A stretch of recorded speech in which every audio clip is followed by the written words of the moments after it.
One of the biggest changes in software development that is enabling huge breakthroughs in efficiencies is shifting from inspecting in quality to building it in.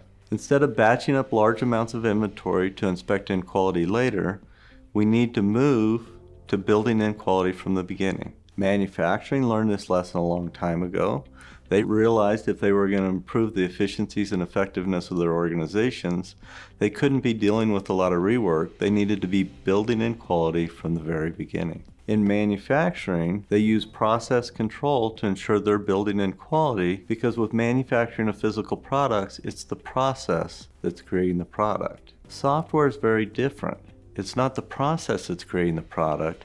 It's individual developers that are working with the business to write code that meets their needs. In this case, if we want to improve the quality of the work that these developers are doing, what we really need to be doing is ensure we're providing them as high quality feedback while they're writing the code so that they can learn from the experience. Every developer is trying to write good code. They thought they've written good code.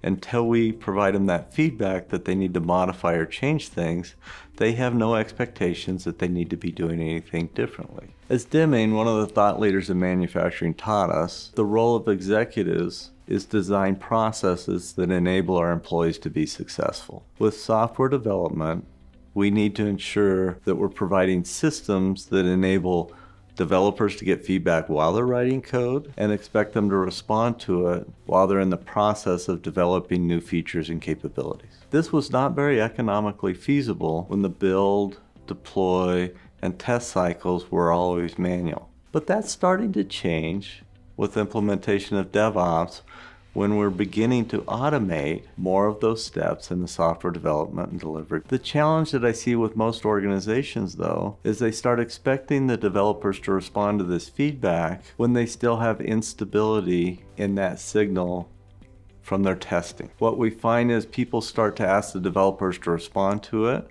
and when they get in and start debugging and triaging, they're finding issues associated with the build process, the environments, and the deployment process. And if we expect them to respond and analyze those types of failures, what we end up seeing is that we're making developers waste a lot of time and energy analyzing stuff that they have no control over, and they start to get frustrated and give up on trying to build in quality and fundamentally change how they do software development. Before we start expecting them to respond to this signal, we need to make sure that we eliminated all those sources of instability. This is one of the biggest motivations for coming up with this systematic approach, as I saw too many people struggling with this issue. We need to take the time to systematically ensure that we have a stable quality signal, and then, and only then, are we ready to start building in quality. In this module, we'll cover the steps to creating a stable quality signal. We'll cover how to use that stable quality signal with build acceptance tests to start building in quality. And we'll also cover how to use product control charts to understand the opportunities for improving the stability of our software